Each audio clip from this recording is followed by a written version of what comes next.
নমস্কার বন্ধুরা, deep study চ্যানেলের পক্ষ থেকে আপনাদের সকলকে জানাই স্বাগতম। আজকে আবারও আমি টিটেট পেপার 1 এবং পেপার 2 এর জন্য পেডাগজি থেকে বাছাই করা 50 মোস্ট ইম্পর্টেন্ট কোয়েশ্চেন্স আপনাদের সামনে উপস্থাপন করতে যাচ্ছি। আশা করছি এই ভিডিওটা আপনাদের এক্সাম প্রিপারেশনের জন্য অনেকটা হেল্পফুল হবে। তাই ভিডিওটা শুরু করার আগে আপনাদের কাছে একটাই অনুরোধ, আপনারা ভিডিওটা না টেনে পুরোপুরি দেখবেন, যাতে করে আপনারা আপনাদের এক্সাম প্রিপারেশনকে অনেকটা মজবুত করতে সক্ষম হন। আর একবারেই যাতে আপনারা এক্সামটা ক্র্যাক করতে পারেন সেই আশা রেখেই আজকের এই ভিডিও। তো শুরু করছি আজকের ভিডিও প্রথম কোয়েশ্চেন্স দিয়ে, যেখানে বলা হয়েছে কোন চাহিদা মাসলোর চাহিদার ক্রম পর্যায় তত্ত্বের পিরামিডে নেই। ঠিক আছে, খুব ইম্পর্টেন্ট কোয়েশ্চেন, অবশ্যই মনে রাখবেন। কোন চাহিদা মাসলোর চাহিদার ক্রম পর্যায় তত্ত্বের পিরামিডে নেই, সেটা হলো সামাজিক চাহিদা, কিন্তু খুব ইম্পর্টেন্ট, অবশ্যই সেটা মনে রাখবেন। তারপর 2 নম্বর কোয়েশ্চেন, যেখানে বলা হয়েছে মাসলোর চাহিদা তত্ত্ব অনুযায়ী কোন শিক্ষার্থীকে শিক্ষক মহাশয় সহানুভূতির চোখে দেখেন, তবে তার মধ্যে মধ্যে পাঠে ড্যাশ করেন। ঠিক আছে, এরকম আসতে পারে। তো মাসলোর চাহিদা তত্ত্ব অনুযায়ী কোনো শিক্ষার্থীকে শিক্ষক মহাশয় অনুভূতির চোখে দেখেন, তবে তার মধ্যে পাঠে কী করেন, তিনি পেশনার সঞ্চার করেন বা পেশনার সঞ্চার হয়। তার মধ্যে শিক্ষার্থীকে সহানুভূতির চোখে দেখবেন, তার ফলস্বরূপ যেটা হবে সেটা হবে পেশনার সঞ্চার হবে। ঠিক আছে, কেন এরকমটা হবে? কারণ সহানুভূতির চোখে একজন ছাত্রকে দেখলে পরে ওই ছাত্রটা পড়াশোনার প্রতি তার যে মোটিভেশন সেটা ধরে রাখতে পারবে। যদি নাও থাকে তখন সে কি করতে পারবে, অ্যাকোয়ার্ড করতে সক্ষম হবে। ঠিক আছে, তো এবার আমরা মুভ করছি 3 নম্বর কোয়েশ্চেনের দিকে, যেখানে বলা হয়েছে একজন শিশু শিক্ষার্থী যদি ঠিকমতো খেতে না পায়, তবে তার পাঠে প্রেরণা সঞ্চারিত হবে না। এটি মাসলোর চাহিদার ক্রমপর্যায় তত্ত্বের কোনটির অন্তর্গত? খুব ইম্পর্টেন্ট কোয়েশ্চেন, অবশ্যই মনে রাখবেন। একজন শিশু শিক্ষার্থী যদি ঠিকমতো খেতে না পায়, তবে তার পাঠে প্রেরণা সঞ্চারিত হবে না। তো আমাদের যদি শরীর সুস্থ না থাকে এবং শরীরে যদি শক্তি না থাকে, তবে মনটাকেও আমরা সঠিক জায়গায়, কোনো একটা জায়গায় নির্দিষ্ট স্থানে আমরা বসাতে পারবো না। ঠিক তদ্রূপ তার পাঠে পেশনাও কিন্তু তখন কাজে দেবে না, সঞ্চারিত হবে না। এটি মাসলোর চাহিদার ক্রমপর্যায় তত্ত্বের কোনটির অন্তর্ভুক্ত? সেটা হলো শারীরবৃত্তীয় চাহিদা। ঠিক আছে, তো শারীরবৃত্তীয় চাহিদার সঙ্গে একটু কানেক্টেড। তো আজকের যে ভিডিওটা সেটা বেশিরভাগই বোধমূলক কোয়েশ্চেনের উপর বেস করেই আমি কোয়েশ্চেনগুলো বানিয়েছি। কেননা অনেক সময় এরকম কোয়েশ্চেন আমরা টেট এক্সামের ক্ষেত্রে প্রায়শই দেখে থাকি, অনেকটা বোধমূলক কোয়েশ্চেন আসে এবং অনেকটাই ক্রিটিক্যাল কোয়েশ্চেন আসে, যেগুলো আমাদের সলভ করা অনেকটাই কষ্টকর হয়ে দাঁড়ায়। ঠিক আছে, তো সেক্ষেত্রে আমাদের সর্বাধিক দিক দিয়ে আমাদের প্রিপেয়ার থাকতে হবে, যাতে যখনই কোনো ধরনের ক্রিটিক্যাল কোয়েশ্চেন আসবে সেটা যাতে আমরা অনায়াসে সলভ করতে পারি। ঠিক আছে, তো সেই কোয়েশ্চেনের এগেনস্টে আমাদের কারেক্ট আনসার হবে শারীরবৃত্তীয় চাহিদা। এবার আমরা মুভ করছি 4 নম্বর কোয়েশ্চেনের দিকে, যেখানে বলা হয়েছে শারীরবৃত্তীয় চাহিদা পূরণ করার জন্য পশ্চিমবঙ্গের শিশু শিক্ষার্থীদের জন্য কী ধরনের ব্যবস্থা নেওয়া হয়েছে। তো শারীরবৃত্তীয় চাহিদা পূরণ করার জন্য পশ্চিমবঙ্গের শিশু শিক্ষার্থীদের জন্য কী ধরনের ব্যবস্থা নেওয়া হয়েছে, সেটা অর্থ হলো শিক্ষার্থীদের মিড ডে মিল, পোশাক প্রদান, বই প্রদান। এখানে কিন্তু পশ্চিমবঙ্গে না দিয়ে ভারতেও আসতে পারে, তো সেটার ক্ষেত্রেও প্রিপারেশন নিতে হবে, আমাদের বুঝতে হবে। ঠিক আছে, সেই কারণে আমি কোয়েশ্চেনটা এখানে তুলে ধরলাম। শিক্ষার্থীদের মিড ডে মিলের ব্যবস্থা, পোশাক প্রদান, বই প্রদান, সেটা কিন্তু আমাদের ত্রিপুরাতে কিংবা আমাদের ভারতবর্ষে প্রত্যেকটা জায়গায় যেগুলো গভর্নমেন্ট স্কুল রয়েছে সেখানে কিন্তু এই ব্যবস্থাগুলো প্রদান করা হয়ে থাকে। তারপর 5 নম্বর কোয়েশ্চেন, যেখানে বলা হয়েছে শিক্ষার্থীরা যদি শিক্ষকের কাছ থেকে সহমর্মিতা না পায়, তবে তার মধ্যে কোন ধরনের চাহিদার অভাব দেখা যাবে।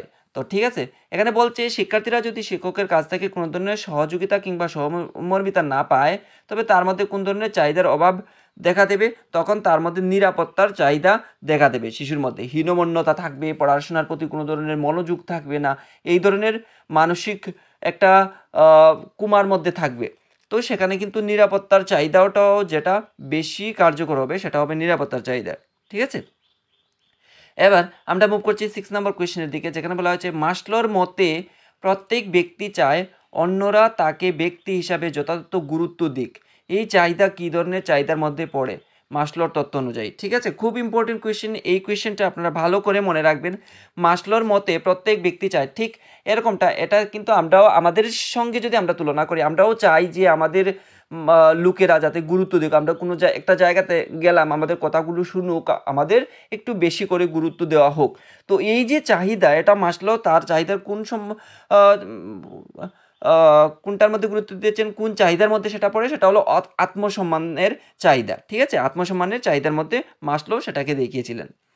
এবার আমরা 7 নম্বর কোয়েশ্চেন, যেখানে দেখব মাসলোর তত্ত্ব অনুযায়ী প্রত্যেক ব্যক্তি চায় তার মধ্যে অন্তর্নিহিত যে শারীরিক বা মানসিক ক্ষমতা রয়েছে তার পরিপূর্ণ প্রকাশ এই চাহিদা তত্ত্বের যে চাহিদার জন্য সেটি হলো। তো মনে রাখবেন, তো মাসলোর তত্ত্ব অনুযায়ী বলা হচ্ছে যে প্রত্যেক ব্যক্তি কী চায়, তার মধ্যে যে অন্তর্নিহিত বা লুকানো যে শারীরিক বা মানসিক ক্ষমতা রয়েছে সেগুলো আমরা প্রত্যেকেই চাই, যে যেগুলো যে হিডেন রয়েছে সেগুলো আমরা এক্সপ্রেস করতে চাই ইনা পোডিয়াম, যে কোনো ধরনের প্রোগ্রাম বা যে কোনো ধরনের স্কুল হোক, কলেজ হোক, সেই জায়গাতে আমাদের অন্তর্নিহিত যে ক্ষমতা বা অন্তর্নিহিত যে মানসিক শক্তি রয়েছে সেগুলোকে আমরা এক্সপ্রেস করতে চাই।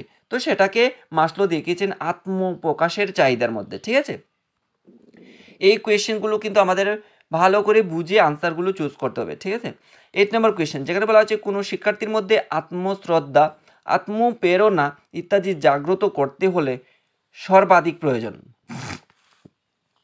তো কোনো শিক্ষার্থীর মধ্যে আত্মশ্রদ্ধা, আত্মপ্রেরণা ইত্যাদি জাগ্রত করতে হলে যেটা সর্বাধিক প্রয়োজন সেটা হলো উপযুক্ত শিক্ষার প্রয়োজন। আত্মশ্রদ্ধা, আত্মপ্রেরণা যদি জাগ্রত করতে হয় তাহলে আমাদের শিশু শিক্ষার্থীর মধ্যে কি দিতে হবে, উপযুক্ত শিক্ষাটা আমাদের প্রোভাইড করতে হবে, তবেই অটোমেটিক তার মধ্যে আত্মশ্রদ্ধা এবং আত্মপ্রেরণা অটোমেটিক জাগ্রত হবে।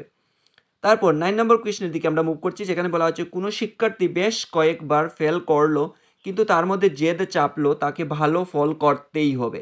এক্ষেত্রে ব্যর্থতা যে উদ্দীপক হিসেবে কাজ করে সেটি হলো। তো দেখুন, খুব ইম্পর্টেন্ট একটা কোয়েশ্চেন, আপকামিং টিটেড পেপার 1 এবং পেপার 2 এর জন্য আসার অনেকটাই পসিবিলিটি রয়েছে, আপনারা ভালো করে বুঝবেন। কোনো শিক্ষার্থী বেশ কয়েকবার ফেল করলো কিন্তু তার মধ্যে জেদ চাপলো তাকে ভালো ফল করতেই হবে। তো দেখুন, এটা যদি আমরা নিজের সঙ্গে তুলনা করি, আমরা কি করি, আমাদের মধ্যে যখনই আমাদের জীবনে ব্যর্থতা ছেয়ে যায় তখন আমরা কি করি, অনেকে আছে যারা ভালো কাজের জন্য জেদ নেয়, তারা জীবনে ভালো কিছু, জীবন প্রয়াসে ভালো কিছু করতে পারে। কিন্তু অনেকেই আছে যারা কি করে, খারাপ উদ্দেশ্যে কোনো জেদ নেয়, সেটা কিন্তু তাদের জীবনে অনেক বড় হানি হতে পারে, এমনকি জীবন সংকটও হতে পারে। তো এখানে দেখুন, যদি সে জেদ চাপলো যে তাকে ভালো ফল করতেই হবে, বারবার ব্যর্থ হচ্ছে, তার ফলস্বরূপও তার মধ্যে একটা সময় এলো যে ওই সময়টাতে তাকে কিছু একটা করতে হবে, ভালো কিছু একটা করতে হবে। এক্ষেত্রে ব্যর্থতা যে উদ্দীপক হিসেবে কাজ করে সেটা হবে ধনাত্মক উদ্দীপক। এই জায়গাতে আমি আরেকটা জিনিস বলে দিই, কিন্তু সেই জায়গার মধ্যে সে ভালো না দিয়ে খারাপ ফল বা খারাপ যখনই কোনো কিছু মেনশন করা থাকবে তখন কিন্তু তার মধ্যে সেটা উদ্দীপকটা কিন্তু ধনাত্মক হিসাবে কাজ করবে না, তখন সেটা ঋণাত্মক হিসাবে কাজ করবে। ঠিক আছে, এবার আমরা মুভ করছি 10 নম্বর কোয়েশ্চেনের দিকে, যেখানে বলা হয়েছে ওয়াইনারের মতে কোনো শিক্ষার্থীর প্রচেষ্টার মূল্যায়ন হবে। তো ওয়াইনারের মতে কোনো শিক্ষার্থীর প্রচেষ্টার মূল্যায়ন কীরকম হবে, সাফল্যের মাধ্যমে হবে সেটা এবং ব্যর্থতার মাধ্যমে। তো ওয়াইনার দুই ধরনের শিক্ষার্থীর প্রচেষ্টার মূল্যায়নকে ব্যাখ্যা করেছেন, একটা হলো সাফল্যের মাধ্যমে, একটা হলো ব্যর্থতার মাধ্যমে। এবার 11 নম্বর কোয়েশ্চেনের দিকে আমরা মুভ করছি, যেখানে বলা হয়েছে একজন শিক্ষার্থী বারবার কোনো পরীক্ষায় ব্যর্থ হচ্ছে তখন একজন শিক্ষকের গুরুত্ব দেওয়া উচিত তার। তো তার কিসের প্রতি গুরুত্ব দেওয়া উচিত, তার প্রচেষ্টাকে গুরুত্ব দিতে হবে। কিসের উপর গুরুত্ব দিতে হবে, প্রচেষ্টাকে দিতে হবে। তার পাশাপাশি তাকে ওই যে জায়গাতে তার প্রবলেম বা যেখানে তার সমস্যা হচ্ছে সেই জায়গাটাকে অর্থপূর্ণভাবে ক্লিয়ার করে দিতে হবে এবং তাকে চোখে আঙ্গুল দিয়ে ধরিয়ে দিতে হবে যে তোমার ওই জায়গাটাতে সমস্যা হচ্ছে, তোমাকে ওই জায়গাটা শুধরাতে হবে। ঠিক আছে, এবার আমরা 12 নম্বর কোয়েশ্চেনের দিকে মুভ করছি, যেখানে বলা হয়েছে সমমেধা সম্পন্ন দুইজন শিক্ষার্থীর মধ্যে একজন ভালো ফল করলো অপরজন তত ভালো ফল করলো না, এর জন্য শিক্ষার্থীদের যেটির উপর অধিক গুরুত্ব দেওয়া উচিত। ঠিক আছে, তো মনে করুন দুজন শিক্ষার্থী তাদের সমমেধার রয়েছে। ঠিক আছে, তো একজন তার মধ্যে ভালো ফল করলো, অন্যজন করলো না, তত ভালো করলো না, করেছে বাট ততটা ভালো হয়নি, এর জন্য শিক্ষার্থীদের যেটির উপর অধিক গুরুত্ব দেওয়া উচিত সেটা হলো প্রচেষ্টা।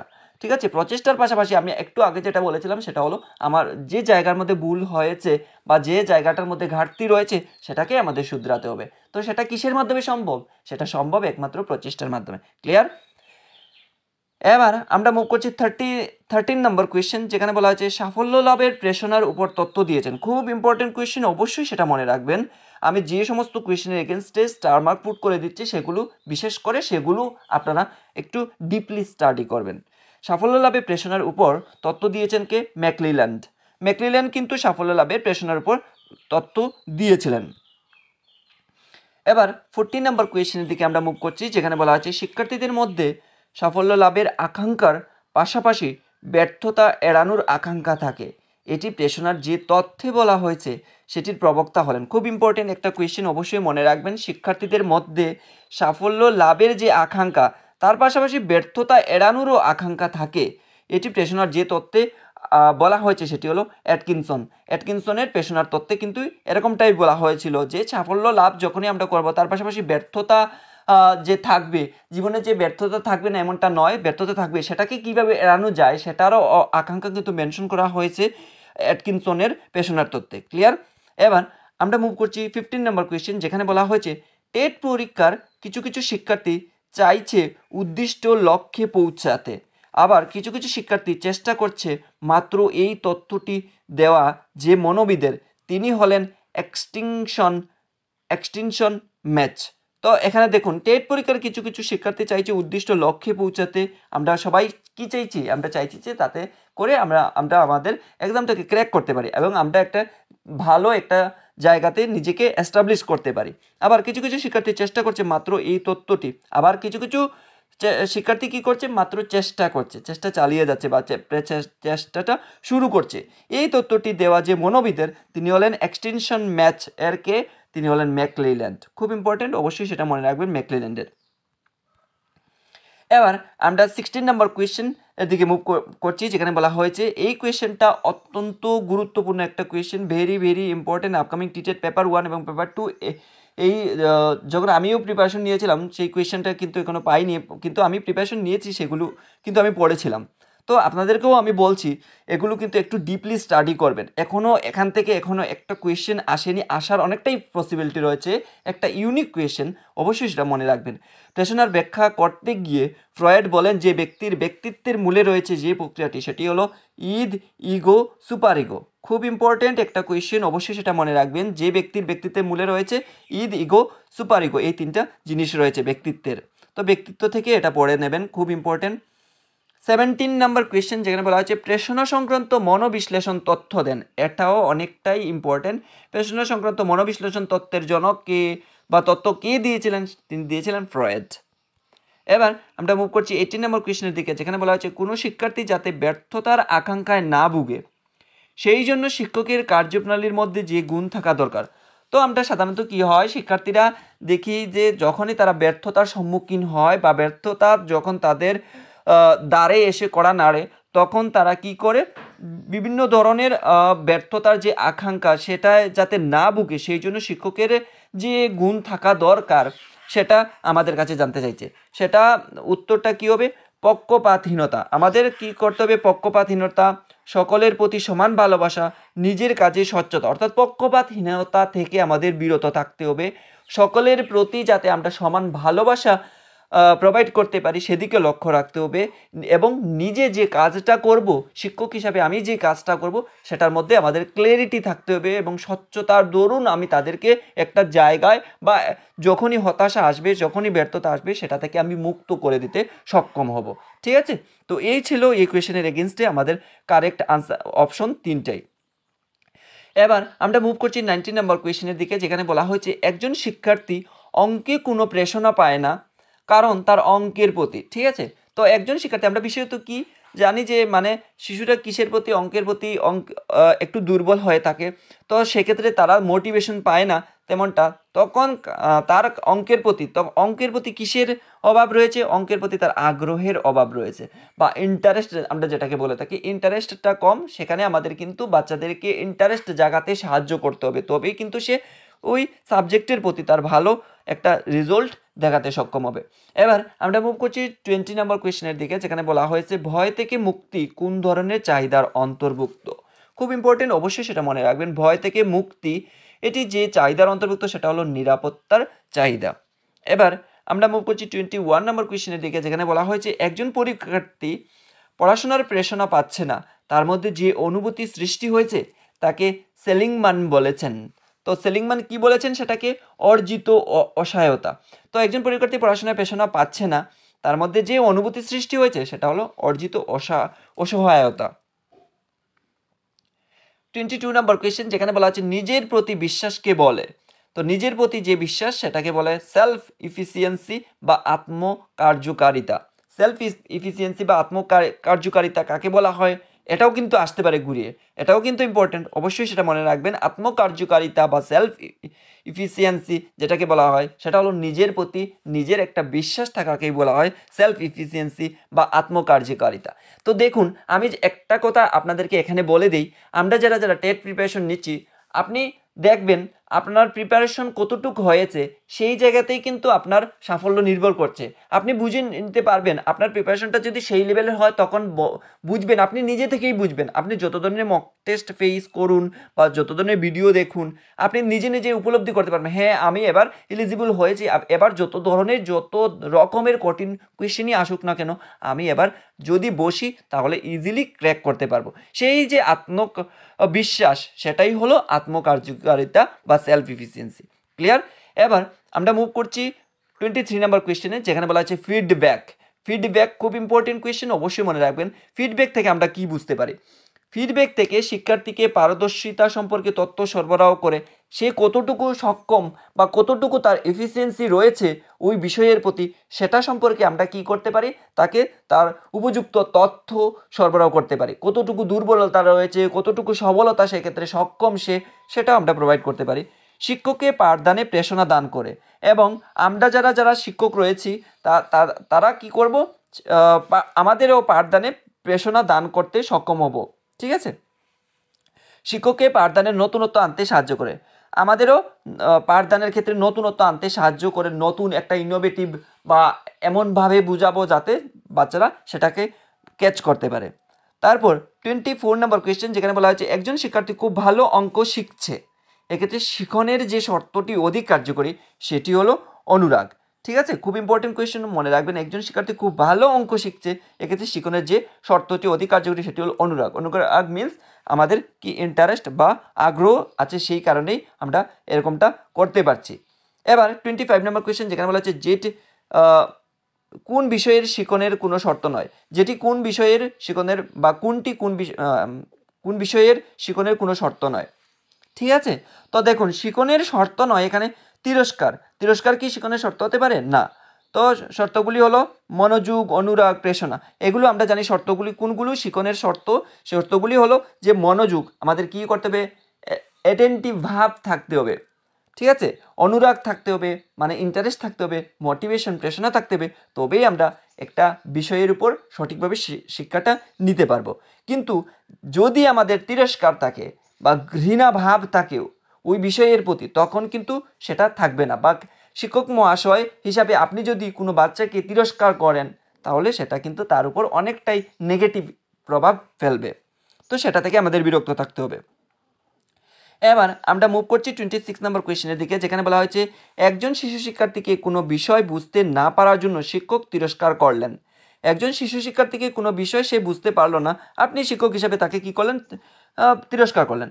বিষয়টি শিখনে আগ্রহ কমে যাবে, তখন কিন্তু তার ওই বিষয়ে শিখার ক্ষেত্রে যে আগ্রহ থাকবে সেটা কিন্তু ধীরে ধীরে কমতে থাকবে। এবার মুভ করছি 27 নম্বর কোয়েশ্চেনের দিকে, যেখানে বলা হচ্ছে যে বিষয়ের প্রতি কোনো শিক্ষার্থীর অনুরাগ আছে সেই বিষয়ের প্রতি তার কি হবে, আমরা জানি যে কোনো বিষয়ে যদি আমাদের ইন্টারেস্ট থাকে তো তখন অবভিয়াসলি আমাদের কি হবে, সেই বিষয়ের প্রতি আমরা অ্যাটেন্টিভ হব, অর্থাৎ মনোযোগী হয়ে যাব, এবং ওই বিষয়টা সম্পর্কে আমরা ইজিলি যে বিষয়গুলো রয়েছে সেগুলো ক্যাচ করতে পারবো এবং বুঝতে সক্ষম হব। এবার আমরা মুভ করছি 28 নম্বর কোয়েশ্চেনের দিকে, যেখানে বলা হচ্ছে শিক্ষাবিজ্ঞান পড়াতে গিয়ে বিষয়টিকে শিক্ষক যদি দৈনন্দিন জীবনের সঙ্গে সম্পর্কিত করে পড়ান তাহলে শিক্ষার্থীর, তো দেখুন শিক্ষাবিজ্ঞান পড়াতে গিয়ে একজন শিক্ষক যদি বিষয়টিকে কি দৈনন্দিন জীবনের সঙ্গে সম্পর্কিত করে পড়ান, তাহলে শিক্ষার্থীর কী হবে, শিখনটা সহজ হবে, শিখন হৃদয়গ্রাহী হবে, তাড়াতাড়ি শিখবে। তো দৈনন্দিন জীবনের সঙ্গে যদি আমরা মিলিয়ে যদি কোনো এক্সাম্পল দিয়ে যদি আমাদের বাচ্চাদেরকে আমরা পড়াই, তাহলে সেটা মানে বিষয়টা অনেকটাই ইজি হয়ে যাবে তাদের কাছে, শিখনটা তাদের কাছে হৃদয়গ্রাহী এবং সুমধুর হয়ে উঠবে এবং তাড়াতাড়ি তারা শিখতে সক্ষম হয়ে যাবে। 29 নম্বর কোয়েশ্চেন, যেখানে বলা হয়েছে একজন শিক্ষার্থী একটি বিষয় মুখস্থ করে শিখলো, সেক্ষেত্রে শিখনের কোন শর্তটি অধিক কার্যকরী। তো একজন শিক্ষার্থী কী করলো, সে বিষয়টাকে মুখস্থ করে শিখলো, সেক্ষেত্রে শিখনের যে শর্তটা অধিক কার্যকরী সেটা হলো স্মরণ ক্রিয়ার পক্ষে কার্যকরী শিখন হবে। তো স্মরণ ক্রিয়ার পক্ষে কার্যকরী হবে শিখন। ঠিক আছে, এবার মুভ করছি 30 নম্বর কোয়েশ্চেন, যেখানে বলা হচ্ছে শ্রেণীকক্ষে কোনো বিষয়ে আলোচনার সময় কোনো শিক্ষার্থীর যে বিষয়ের উপর অধিক নজর দেওয়া প্রয়োজন সেটি হলো। তো শ্রেণীকক্ষে কোনো বিষয়ে আলোচনা করার সময় শিক্ষার্থীর যে বিষয়ের উপর একজন শিক্ষক হিসেবে আপনাকে নজর দিতে হবে সেটা হলো ব্যক্তিগত বৈষম্য। ব্যক্তিগত বৈষম্য বজায় রেখে কিন্তু আপনাকে কি করতে হবে, মানে আপনি যে বিষয়ে পড়াচ্ছেন সেটা ইনফরমেশনগুলো সাপ্লাই করতে হবে। 31 নম্বর কোয়েশ্চেন, যেখানে বলা হয়েছে পাঠ্য বিষয়ের প্রতি মনোযোগ আকর্ষণ করার ক্ষেত্রে। তো আমরা জানি যে বাচ্চারা পাঠ্য বিষয়ের প্রতি ততটা মনোযোগী হয় না, বা কিছু, আমি সবটার কথা বলবো না, কিছু কিছু বাচ্চারা সেরকম আছে যে পাঠের প্রতি মনোযোগী হয় না। তো সেক্ষেত্রে আপনাকে পাঠ্য বিষয়ে আগ্রহ বাড়ানোর জন্য কিংবা মনোযোগ বাড়ানোর জন্য আপনি কি করবেন, সেক্ষেত্রে আপনার ভূমিকা হবে, শিক্ষকের ভূমিকা অত্যন্ত গুরুত্বপূর্ণ। তখন আপনার ভূমিকাটা সেক্ষেত্রে অনেকটা গুরুত্বপূর্ণ। আপনি বিভিন্ন ধরনের মোটিভেশন, ইন্টারেস্ট, সেই রকম বিভিন্ন ধরনের ইনিশিয়েটিভ নিতে পারেন যাতে করে তাদের পড়ার প্রতি মনোযোগী হয়।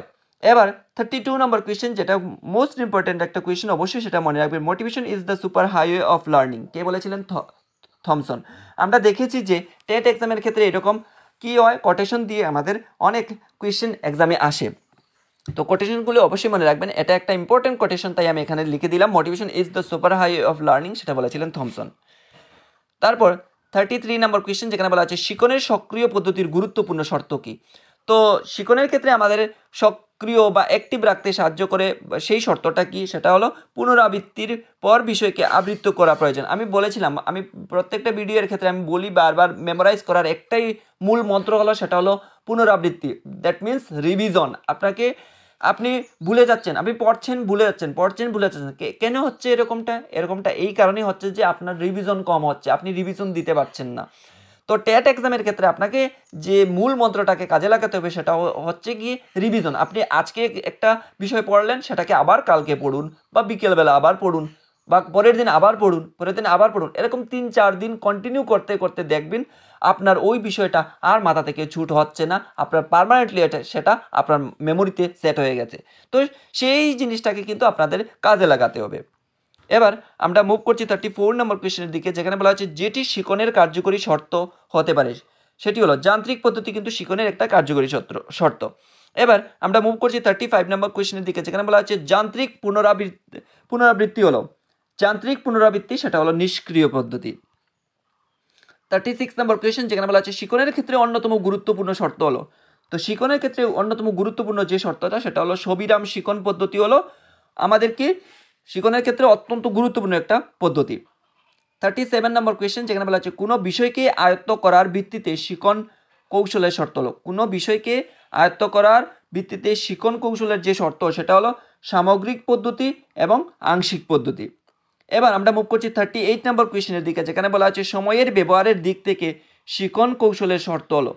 তো সময়ের ব্যবহারের দিক থেকে শিখন কৌশলের শর্ত কী কী, সেটা হলো অবিরাম পদ্ধতি, আর একটা হলো সবিরাম পদ্ধতি। তো যেগুলোর পেছনে আমি স্টার মার্ক দিচ্ছি সেগুলো অবশ্যই একটু ভালো করে মনে রাখবেন এবং ডিপলি স্টাডি করবেন সেগুলো। এবার 39 নম্বর কোয়েশ্চেন, যেখানে বলা হচ্ছে অবিরাম পদ্ধতিতে শিখনে কি হয় না, মনোযোগটা আমাদের নষ্ট হয়ে যায়। অবিরাম পদ্ধতিতে কি হয়, আমাদের মনোযোগ সেটা কিন্তু নষ্ট হয়ে যায়। হ্যাঁ, এটা ঠিক। আমরা দেখবেন আমি যখনই পড়বো তখন কিন্তু আমাদের ব্রেকডাউন হবে, আমাদের যে অ্যাটেনশন লেভেলটা সেটা কিন্তু কিছুটা হলেও ব্রেকডাউন হবে। সেটাই বলছে, অবিরাম পদ্ধতিতে শিখনে মনোযোগ নষ্ট হয়ে যায়। তারপর 40 নম্বর কোয়েশ্চেন, যেখানে বলা হচ্ছে একজন শিক্ষার্থী সহজে কোনো বিষয় শিখতে পারে না, তার ক্ষেত্রে শিখনের কৌশলের কোন শর্তটি অধিক কার্যকরী। খুব ইম্পর্টেন্ট, অবশ্যই মনে রাখবেন। বাচ্চারা দেখবেন আপনি স্কুলে গেলে যখনই আপনি এক্সাম ক্র্যাক করতে পারবেন, স্কুলে যাওয়ার সেই আনন্দ বা সেই মুহূর্তগুলোটা আপনি পাবেন, তখন দেখবেন যে একজন শিক্ষার্থী সহজে কোনো বিষয় শিখতে পারে না, তার ক্ষেত্রে শিখনের কৌশলের যে শর্তটি অধিক কার্যকরী সেটা হলো আংশিক পদ্ধতি। আংশিক পদ্ধতিটা সেক্ষেত্রে সবচেয়ে বেশি কার্যকরী হয়ে থাকে। 41 নম্বর কোয়েশ্চেন, যেখানে বলা আছে একজন শিক্ষার্থীর বুদ্ধি হবে, এটা একটু মিস্টেক হয়ে গেছে, আপনারা একটু বুঝে নেবেন, এটা বুদ্ধি হয়ে যাবে। একজন শিক্ষার্থীর বুদ্ধি 120 এর বেশি, তার ক্ষেত্রে কোন পদ্ধতিতে শিখন কৌশল গুরুত্বপূর্ণ শর্ত হবে। 128 এর উপর বেশি, তো সেক্ষেত্রে তার যে পদ্ধতিটা গুরুত্বপূর্ণ শর্ত হবে সেটা হলো সামগ্রিক পদ্ধতিতে শিখনটা হবে তার ক্ষেত্রে বেশি কার্যকরী। ঠিক আছে, এবার আমরা মুভ করছি 42 নাম্বার কোয়েশ্চেনের দিকে, যেখানে বলা হচ্ছে একজন শিক্ষার্থীর শ্রেণীতে কিছুতেই পাঠে মনোযোগ দিতে পারছে না, সেক্ষেত্রে শিক্ষকের কর্তব্য কী হবে? তো কিছুতেই সে পাঠে মনোযোগ দিতে পারছে না, সেক্ষেত্রে আপনার শিক্ষক হিসেবে কর্তব্য হবে বিষয়ে আগ্রহী করে তোলা, ওই বিষয়টা সম্পর্কে যাতে সে আগ্রহী হয়, অ্যাটেন্টিভ হয়, কিংবা সে তার ইন্টারেস্টটা ধরে রাখতে পারে, সেই ব্যবস্থা আপনাকে যেন তেন প্রকারে করতে হবে। এবং সেটা আপনাকে কিন্তু কেউ কিন্তু শিখিয়ে দেবে না, আপনি অ্যাজ এ টিচার আপনাকেই খুঁজে বের করতে হবে আপনার কী কৌশল বা কী পন্থা অবলম্বন করলে ওই বাচ্চাটাকে বিষয়ে আগ্রহী করে তোলা সম্ভব হবে। এটা সম্পূর্ণ আপনার ইন্ডিভিজুয়াল একটা ডিসিশন, এটা আপনাকেই নিতে হবে। আপনি যা করবেন যাতে বাচ্চাটার কী হয়, টোটাল ডেভেলপমেন্টে আপনি সহায়তা করতে পারেন। এবার আমরা মুভ করছি 43 নম্বর কোয়েশ্চেন, যেখানে বলা আছে কোনো শ্রেণীতে শিক্ষণের ক্ষেত্রে কোন প্রক্রিয়া অধিক কার্যকরী। তো বলছে কোনো শ্রেণীতে শিক্ষণের ক্ষেত্রে কোন প্রক্রিয়া অধিক কার্যকরী, সেটা হলো শিক্ষার্থীদের পাশে অংশগ্রহণ করিয়ে সক্রিয় করে তোলা। শিক্ষার্থীদের পাশে অংশগ্রহণ করিয়ে সক্রিয় করে তোলা হলো এই পদ্ধতিটা সবচেয়ে কার্যকরী। 44 নম্বর কোয়েশ্চেন, যেখানে বলা হচ্ছে সামগ্রিক পদ্ধতিতে শিক্ষণের সীমা। তো সামগ্রিক পদ্ধতিতে শিক্ষণের সীমা কতটুকু পর্যন্ত থাকবে, সেটা হলো নিজস্ব মানসিক ক্ষমতার উপর নির্ভরশীল। সে সামগ্রিক পদ্ধতিতে শিক্ষণের সীমাটা সেটা নির্ভর করে নিজস্ব যে সে মানসিকভাবে কতটুকু এবল বা কতটুকু ক্ষমতা রয়েছে সে নিতে পারবে, সেটার উপর কিন্তু ডিপেন্ড করে থাকে সামগ্রিক পদ্ধতিটা। এবার আমরা মুভ করছি 45 নম্বর কোয়েশ্চেন, যেখানে বলা হচ্ছে একজন শিক্ষার্থী একটি বানান বারবার ভুল করছে, তখন শিক্ষক তাকে কি করবেন। তো একজন শিক্ষার্থী একটা বানান বারবার ভুল করছে, তখন শিক্ষক কি করবেন, সেটা শুধরানোর জন্য বানানটি বারবার লিখতে বলবেন। এবার মুভ করছি আমরা 46 নম্বর কোয়েশ্চেন থেকে, যেখানে বলা হচ্ছে কোনো ধরনের অঙ্ক ভুল এর ক্ষেত্রে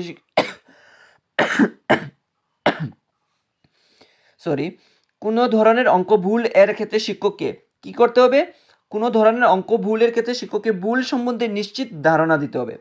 ঠিক আছে, কোনো ধরনের অঙ্ক ভুল করলো এর ক্ষেত্রে শিক্ষককে যে বিষয়টা করতে হবে সেটা হলো ভুল সম্বন্ধে নিশ্চিত ধারণা দিতে হবে, কেন ওই জায়গাটাতে ভুল হলো, কি কারণে হলো, সেই বিষয়গুলো আপনাকে মানে ছাত্রদের চোখে আঙ্গুল দিয়ে ধরিয়ে দিতে হবে যে তোমার ওই জায়গাটাতে ভুল হয়েছে, তোমার ওইটা ওইভাবে না করলে হতো, ওইটা যদি তুমি ওইভাবে করতে তাহলে ঠিক ঠিক হয়ে যেত, এরকম করে বুঝিয়ে দিতে হবে। তারপর 47 নম্বর কোয়েশ্চেন, যেখানে বলা হয়েছে শিক্ষার্থীদের কোনো বিষয় শেখানোর পর সে কত দূর এগোতে পেরেছে তার জানার জন্য প্রয়োজন। খুব ইম্পর্টেন্ট কোয়েশ্চেন, অবশ্যই সেটা মনে রাখবেন। এবার দেখুন আমাদের কি হয়েছে, হাফ ইয়ারলি এক্সাম শেষ হয়েছে, অ্যানুয়াল এক্সাম শেষ হয়েছে, পিরিয়ডিক টেস্ট 1, পিরিয়ডিক টেস্ট 2, এই যে কমপ্লিট যে প্রসেস, পুরো বৎসর ধরে কমপ্লিট যে প্রসেস সেটা করার পড়ুন, অর্থাৎ সেটা করার দরুন বা পুরো বৎসরে সে কতটুকু শিখেছে, এই যে ক্লাসে সে আছে পুরো বৎসর সে শিখেছে, তো সেটা জানার জন্য আমাদের যে জিনিসটা তৈরি করতে হয় সেটা হলো অগ্রগতির রিপোর্ট কার্ড বা আমরা বলতে পারি প্রগ্রেস রিপোর্ট কার্ড আমরা তৈরি করে থাকি। তো এখানে কিন্তু আমি আপনাদেরকে বলে দিচ্ছি, ইংলিশ টার্মটাও একটু শিখে রাখবেন। প্রগ্রেস রিপোর্ট কার্ড বা অগ্রগতির রিপোর্ট কার্ড আমাদের কি করতে হয়, মানে জানার জন্য প্রয়োজন। শিক্ষার্থীরা জানতে পারবে যে তাদের কোন জায়গাটাতে কোন বিষয়টাতে তাদের ঘাটতি রয়েছে, কোন বিষয়টার প্রতি তাদের জোর দিতে হবে, কোন বিষয়টাতে একটু জোর কম দিলেও হবে, সেগুলো তারা জানতে সক্ষম হবে। 48 নম্বর কোয়েশ্চেন, যেখানে বলা হচ্ছে শিক্ষার্থীর অগ্রগতি সংক্রান্ত রিপোর্ট দেওয়া দরকার।